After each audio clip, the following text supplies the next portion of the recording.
जय हिंद दोस्तों दुनिया में द्वितीय शीत युद्ध या दूसरी कोल्ड वॉर चालू हो चुकी है और इसकी जो अणुगुंज है हमने अलग अलग स्थानों पर सुनी, अलग अलग देशों से सुनी, अलग अलग सीमाओं से सुनी। चाहे वह हमने लद्दाख में चीन के साथ सुनी हो, चाहे साउथ चाइना सी में हम लगातार सुनते रहते हैं, या फिर कुछ दिनों पहले अमेरिका चीन के बीच जो समिट हुआ था अलास्का में, उसमें भी हमने सुनी। तो अब कोई शक शुबा नहीं होना चाहिए कि दुनिया जो है वह शीत युद्ध के युग में वापस से एंटर हो चुकी है। पिछला जो शीत युद्ध था वह सोवियत संघ बनाम यूनाइटेड स्टेट्स था और यह जो शीत युद्ध है यह चीन बनाम बहुत सारे देश जिसमें अमेरिका भी है।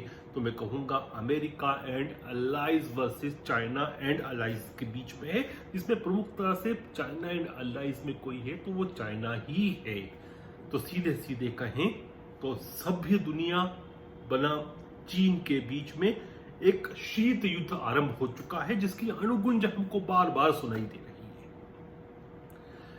जो पिछला शीत युद्ध था उसमें जो जीता था वो अमेरिका का खेमा जीता था और इसमें दो शक्तियों का सबसे बड़ा योगदान था। एक थी आसमान में बैठी हुई सैटेलाइट्स अमेरिका की, जिसमें अमेरिका की पारंगत हासिल थी। उसकी जिस तरह से पैनी नजर सोवियत संघ की गतिविधियों पर रख रहे थे, जिस प्रकार से डाटा आ रहा था, उसकी बहुत बड़ी भूमिका रही। और दूसरी थी अर्थव्यवस्था। अमेरिका और उसके जो वेस्टर्न अलाइज की अर्थव्यवस्था थी वह सोवियत संघ के कंपैरिजन में बहुत ज्यादा मजबूत थी। लेकिन इस बार स्थिति कुछ अलग है।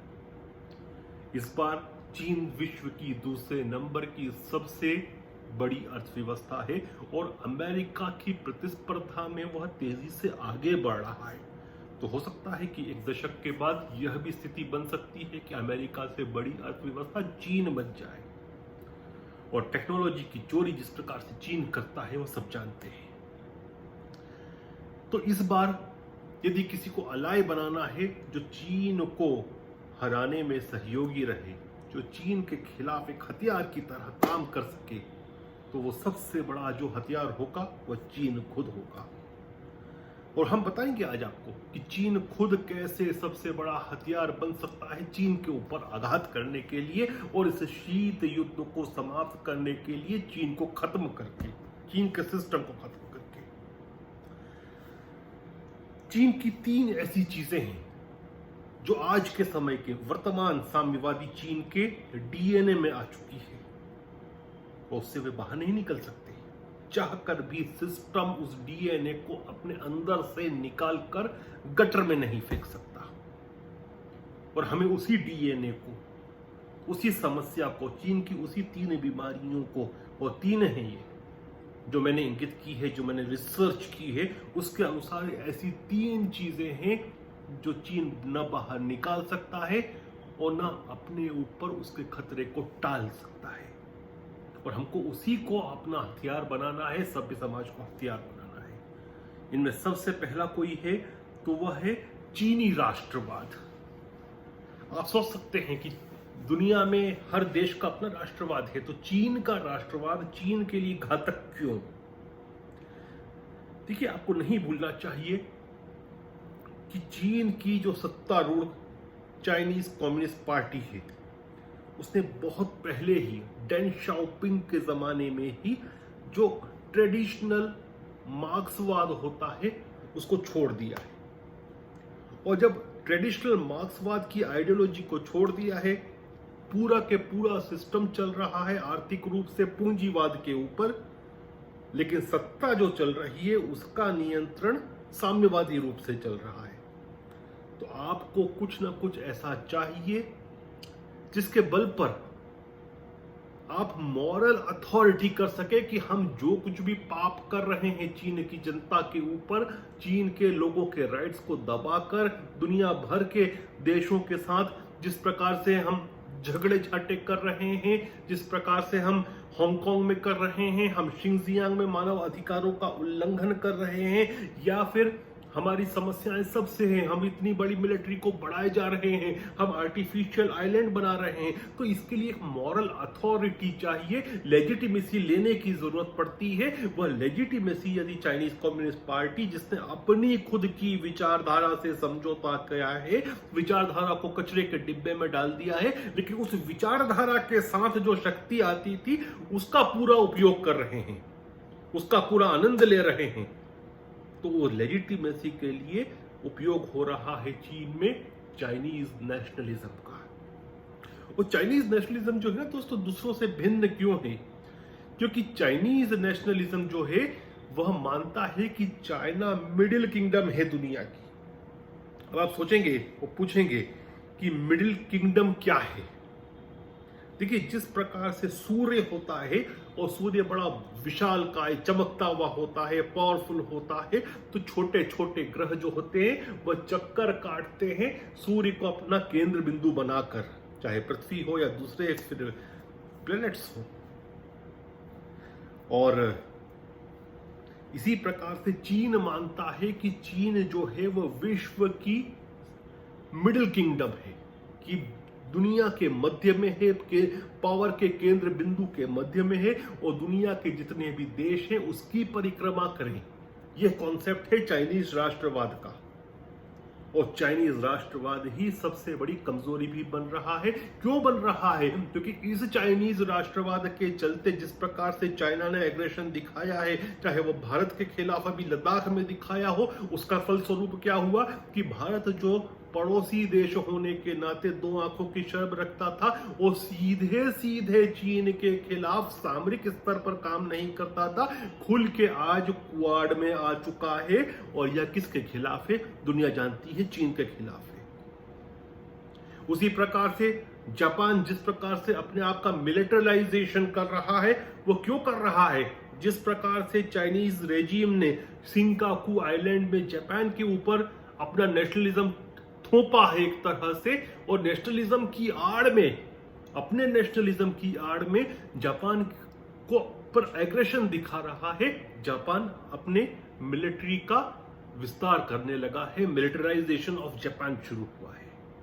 उसी प्रकार से अलग अलग देश हैं साउथ चाइना सी की, क्योंकि साउथ चाइना सी में तो कानून निकाल दिया चीन की सरकार ने कि उनके जो कोस्ट गार्ड्स हैं, यदि उनको लगता है कि उनकी टेरिटरी में जिसको वो क्लेम करते हैं कोई और शिप आता है तो उस पर फायर कर सकते हैं। तो ये साउथ चाइना सी के जितने भी स्टेट्स हैं उनके लिए एक आघात है और उनको उकसाने की कार्रवाई है।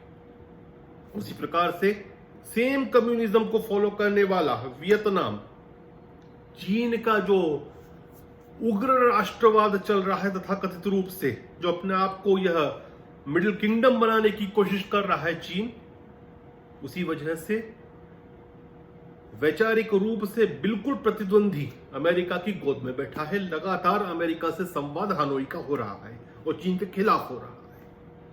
अब जरूरत क्या है कि हमने क्वाड को तो स्ट्रेटेजिक के साथ में इकोनॉमिक अलायंस बनाने के लिए काम करना शुरू किया है, लेकिन अब जरूरत है कि ट्रांस पैसिफिक पार्टनरशिप जो डोनाल्ड ट्रंप ने मूर्खता से एक झटके में खत्म की थी उसको वापस आरंभ करें, ताकि ट्रांस पैसिफिक की जो पार्टनरशिप है उसमें ये सभी देश जो हैं वे हिस्सा बने इकोनॉमिक पावर गेन करने का।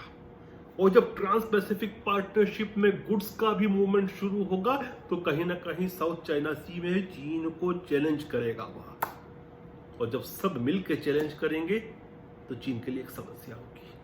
तो पहला जो मैंने कहा, जो चीनी राष्ट्रवाद है, जो लेजिटिमेसी लेने के लिए खुद के लिए चाइनीज कम्युनिस्ट पार्टी लोगों का ब्रेन वॉश करके उपयोग कर रही है, और चीन के सभी देशों को चीन का दुश्मन बना रही है, वह सभ्य समाज के लिए एक पार्टनर बन सकता है चीन को डिस्ट्रॉय करने के लिए। क्योंकि उस एग्रेशन से सारे देश आसपास के चीन के खिलाफ होते हैं, उन सबको एक करने की आवश्यकता है ताकि चीन अकेला पड़े।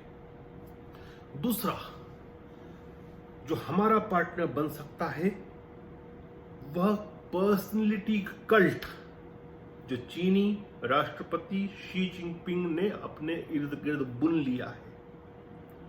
देखिए, माओ के बाद सबसे ज्यादा सत्ता का और शक्ति का केंद्रीकरण किसी ने किया है सक्सेसफुली चाइना में, तो वह शी जिनपिंग है।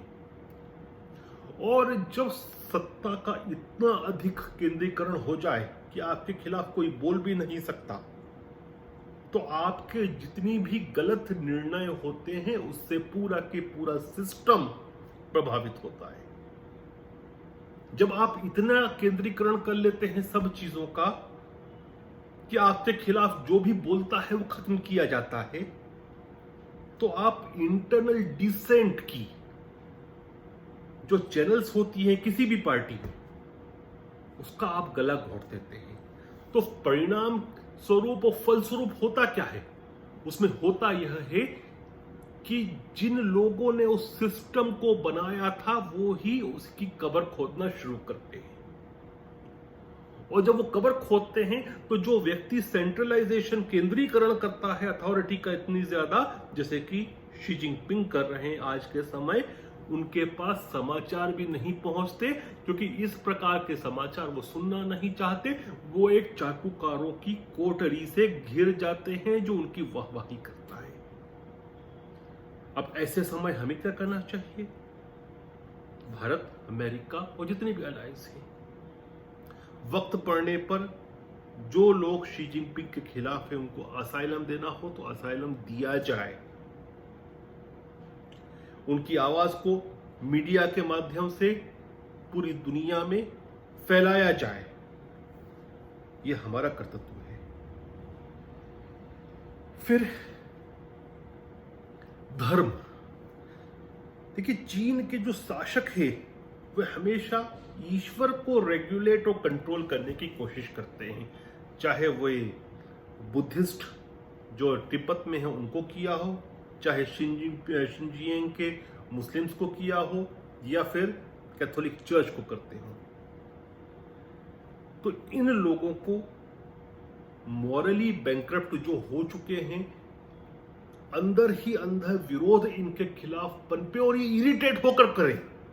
इसलिए आवश्यकता है कि चाहे दलाई लामा हो या शिनजियांग के धर्मगुरु हो या फिर क्रिश्चियन फेथ के धर्मगुरु हो, अमेरिका समेत सभी देशों को उनके लिए रेड कारपेट बिछाना चाहिए। और इससे चीन इरिटेट होगा। जब वह इरिटेट होगा तो गलतियां करेगा, वो गलतियां करेगा तो हमको फायदा मिलेगा। फिर एक जो इनका बेल्ट एंड रोड इनिशिएटिव है उसको फेल करने की आवश्यकता है। उसमें इन्वेस्ट करने दे चीन को, क्योंकि जो माना जाता है अभी तक लगभग 200 अरब यूएस डॉलर, इतनी बड़ी भारी भरकम राशि चाइना ने बेल्ट एंड रोड इनिशिएटिव में खर्च कर दी है। और मॉर्गन स्टैनले की माने तो 2027 तक चीन $1.25 ट्रिलियन यूएस डॉलर तक की राशि इस बेल्ट एंड रोड इनिशिएटिव पर खर्च करेगा। करने दीजिए, उसके बाद इसको पूरी व्यवस्था करें कि इसको फेल कर दिया जाए। जब ये फेल होगा तो चीन बैंकरप्सी की ओर बढ़ेगा। और जब बैंकरप्ट होता है कोई स्टेट तो एकदम से कोलैप्स होता है, भड़बड़ा कर गिरता है। उसके लिए हमको काम करने की आवश्यकता है। और हम मतलब सभ्य समाज को, चाहे अमेरिका हो, चाहे ग्रेट ब्रिटेन हो, चाहे जापान हो, चाहे भारत हो, चाहे ऑस्ट्रेलिया हो, चाहे दक्षिण कोरिया हो, चाहे वियतनाम हो, हम सबको आवश्यकता है। और सबसे महत्वपूर्ण, हमको अलाइज बनाने होंगे, क्योंकि अलाइज मिलकर ही इस चीन नामक राक्षस का अंत करेंगे। तो मैं फिर कहता हूं कि इस द्वितीय शीत युद्ध को समाप्त करने में हमारा सबसे बड़ा हथियार कोई है तो वह चीन खुद है। चीन की सत्ता खुद है, जिसके बल पे हम इसको समाप्त करेंगे। और शायद 2-4 दिनों में मैं एक थ्योरी पर काम कर रहा हूं कि नॉर्थ कोरिया जैसे जो स्टेट से, जो रोग स्टेट से, उनसे कैसे डील किया जाए, मैं आपके सामने लेकर आऊंगा। जय हिंद, जय भारत।